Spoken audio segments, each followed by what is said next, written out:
Good morning and welcome back to Coffee with Craig, where we talk about all things Second Amendment related, firearms, politics, culture, movies, you name it. If it's talking about guns, gun policy, we're going to be talking about it. So please take a moment to like and share this program, whether you're watching us on Facebook or YouTube, or whether you're listening to us on Apple Podcasts or Spotify, Apple iTunes, you name it. We got a number of different places where you can listen to us as well. Please make it a point to like and share. Primarily because we want your friends to join in the conversation as it's happening. Also, please remember to go to fpcgear.com. That's fpcgear.com. You want t-shirts? We got t-shirts. You want coffee mugs? We got coffee mugs. You want hoodies? We have got hoodies. Know that you can support the Second Amendment and look good doing it, because every penny that you spend there goes right back into the fight to keep and bear arms. That's fpcgear.com. I know that you had to be wondering what I was talking about with the title of today's program. But it's all a part of a meme that I got that I thought was unique and very, very, very well put. And I want to do a lead into it. So I'm going to have to ask you to be patient with me as we talk about white privilege and the gun debate. That's right. We're going to be talking about white privilege and the gun debate. I know many of you are saying, well, right, white privilege doesn't exist. I'm asking you to be patient, okay? Because I think in the end, you might actually agree with me about white privilege. Anyway, so we all remember when our good friend and anti-gun leader, Mr. David Hogg, not too long ago decided that, he felt that it was necessary for him to communicate his desire for increased gun control and taking away the rights of all Americans, because he felt like, well, people of color really don't have the opportunity to do this. He felt like it was necessary for them to utilize their white privilege in order to talk about an issue that otherwise wouldn't be talked about. Here's what he had to say. I think one of the greatest obstacles that we face, though, with this movement is the fact that there is a lot of racial disparity in the way that this is covered. If this happened in a place of a lower socioeconomic status or a place where like a black community, no matter how well those people spoke, I don't think the media would cover it the same. And I think it's important that we point that out as Americans and realize that, because we have to use our white privilege now to make sure that all of the voices that have, all of the people that have died as a result of this and haven't been covered the same can now be heard. It's sad, but it's true. It's the spotlight is on us, and it's awful, and it's a horrible thought that we're an affluent community. That's why initially everybody followed this so closely, because this happens every day other places. Okay, so I have no idea why the actual video itself didn't show, but you guys heard the audio and you heard what was going on. In essence, what they're saying is, well, this sort of stuff doesn't happen.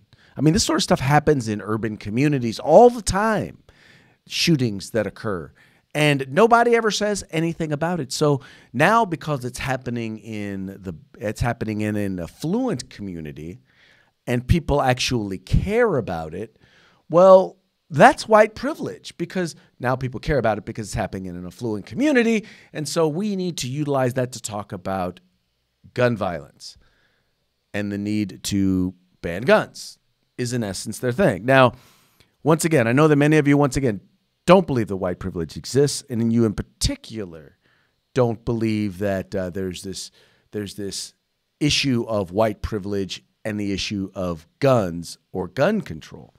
But there is actually a commentator, Brittany Pinknett, and she's someone who did a piece or did a commentary on the issue of gun control and white privilege, and she believes that it does, in fact, impact, that white privilege does, in fact, impact the discussion of gun control. And, well, here's a little bit of what she had to say. Let's get that there and there. And, okay, so here's what she had to say.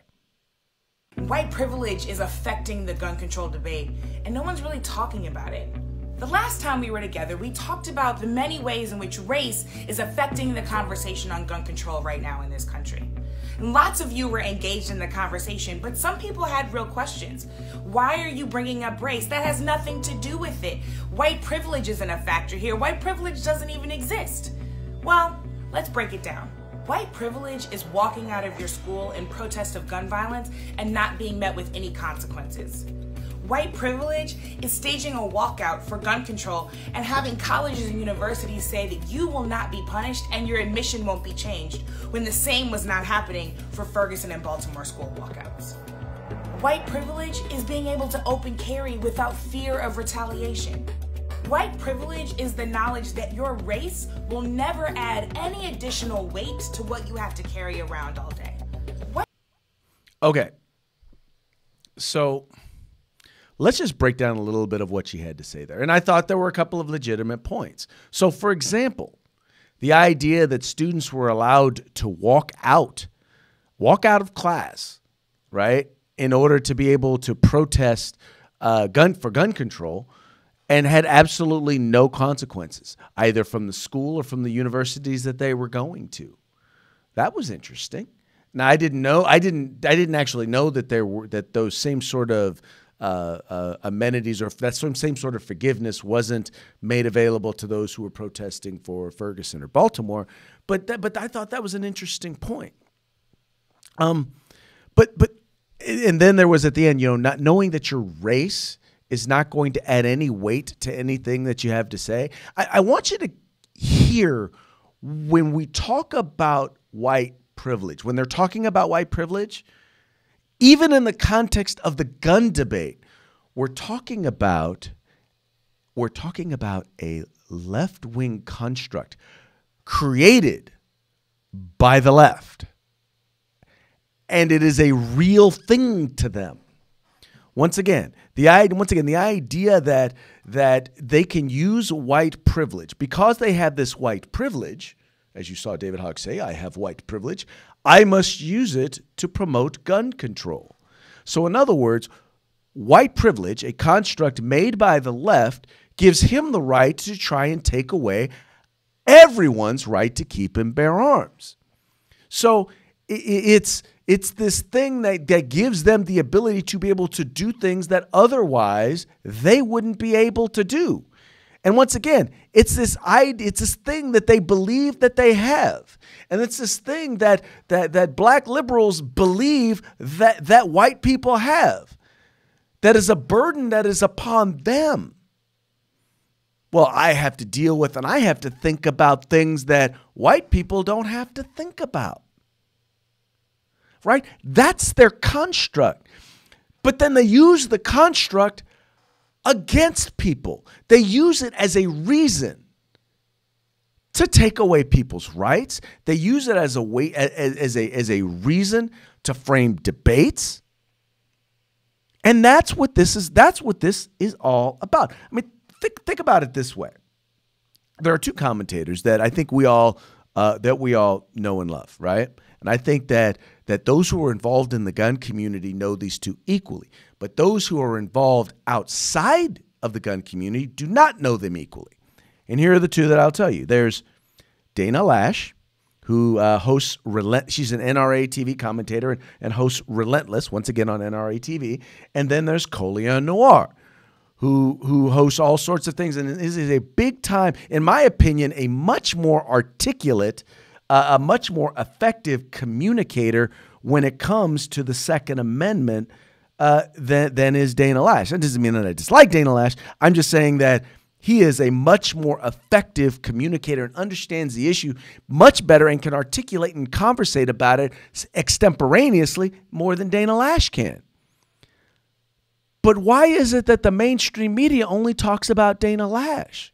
Why is it the main person you only hear of in the mainstream media that you see on CNN or MSNBC or Fox? Who is it? It's Dana Lash. See, their construct of white privilege tells them, well, we don't want to have the black guy talk about guns.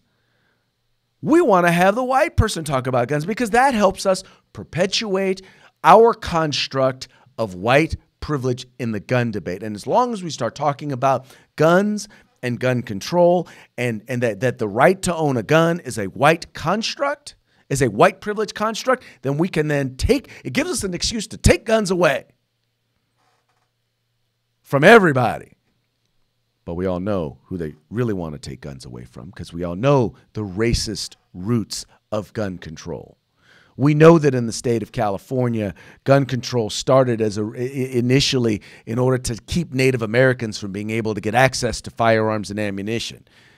Then in the 1920s, they passed additional laws keeping it from well, as it says, Mexicans and Chinese. And then we all know the Mulford Act, right? That was passed here in the state of California once again because the Black Panthers would dare stand up and say, I have a fundamental right to defend myself and open carry in public. That's when we got rid of loaded open carry in the state of California. See, we all know this. We all recognize this. Once again, it's a construct by the anti-gun left in order to disarm everyone else. And that leads me to the meme. The meme, and once again, let me just say this. I just want to be really kind of clear. This is Craig DeLuz talking. I know the folk. I know my folks here at FPC. I just want to be real clear. When I'm talking about this is me talking. This is highly frustrating me. But I thought this meme really hit. This meme really hit on it, and really explained what the concept of white privilege in the gun debate really meant. And it says, let's talk about gun control. Banning or restricting firearms is the most white privileged idea ever. Rich liberals scoffing at the notion that a person might need to defend their own life is a tower so ivory you can't even look at it in direct sunlight. It's the personal safety equivalent of saying, just let the maid do it. Oh, wow. I'm gonna let that marinate for just a second. Oh, wow. Let me let that marinate. So let's break that down. Once again, he's talking about, rich liberals. We're talking about the George Soroses. We're talking about the Paul Allens. We're talking about the Michael Bloombergs. These are all people who have absolutely no problem surrounding themselves with armed guards, right? Other people's husbands, fathers, brothers, other people's wives, daughters, mothers have no problem surrounding themselves with armed guards to protect them and protect their life. But God forbid someone who, and by the way, as they live and work in their ivory towers, but God forbid that someone who's working and living in an urban community who might be in an area where there does tend to be a lot more crime might need to defend themselves. Forget the fact that the police response times might be 7, 10, 17, 15, 20 minutes.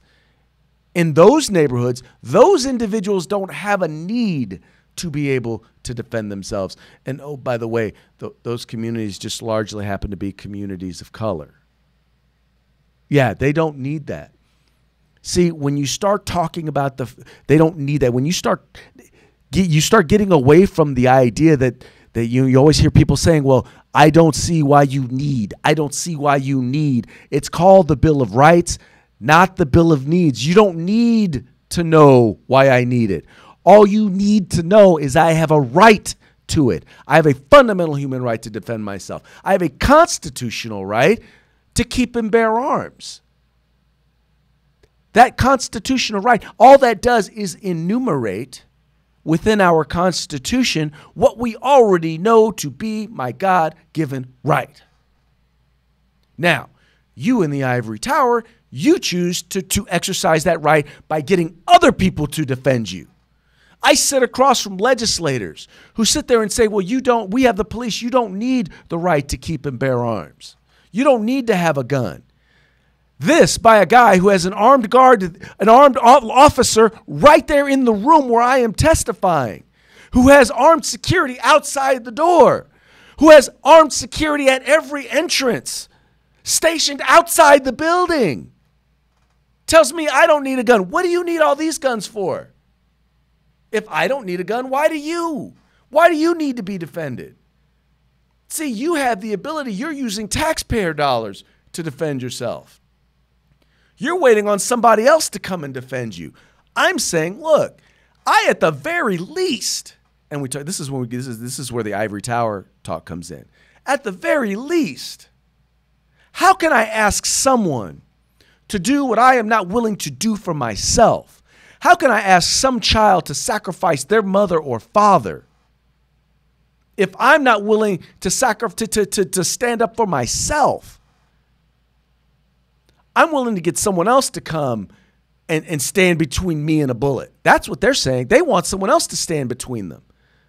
No, I have a right and a responsibility to defend myself, to defend my family, to defend my community. I have a right and a responsibility.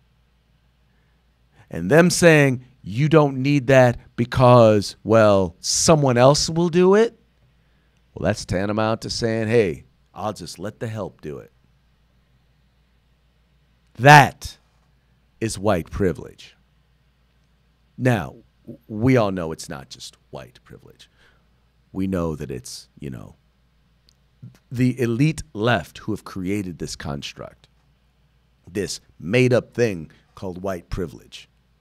It's a way in which they make themselves feel both guilty and empowered. It's a false sense of guilt that they use, that they throw out there, so that I feel bad. So we have to stand up for these poor communities and take away the rights of law-abiding citizens. We have to take away the rights of the people within those communities who actually want to be able to defend themselves. Yeah, that is. y'all see where I'm at, right? Right. I hope you guys do. If not, obviously we'll talk about it in the comments. But understand this, is that it's not just in this. It's not just in the gun debate, but it's in multiple debates. I watched a video where the mayor of Sacramento came and castigated the group, the NAACP, because they didn't support a tax increase here in the city of Sacramento. And they dare not wait until the mayor come and talk to him about it. Talk to them about it. Needless to say, they invited the mayor. Nobody showed up. And then they took their position. Treated them like, well, they didn't read it or anything. I'm sorry. I know I'm getting off topic, but the point is this, is that it's a real thing. And the thing is that what white privilege really is, it's really white liberal privilege. And it's the belief that everyone else is not as smart as them, not as good as them, not as moral as them, and therefore it is their they believe it is their privilege to take away the rights and the resources of people to be able to make decisions for themselves. In other words, white privilege is their excuse for taking away the liberties of other Americans. That's just my 2 cents. And anyway, folks, that's going to be it for today's Coffee with Craig. I very much appreciate you guys tuning in. I appreciate you liking and sharing this program so that your friends can join in the conversation. We are the Firearms Policy Coalition. We are the home in the fight for civil rights. Remember, you got to use them or you're going to lose them. If you like our videos, follow, subscribe, like, and share.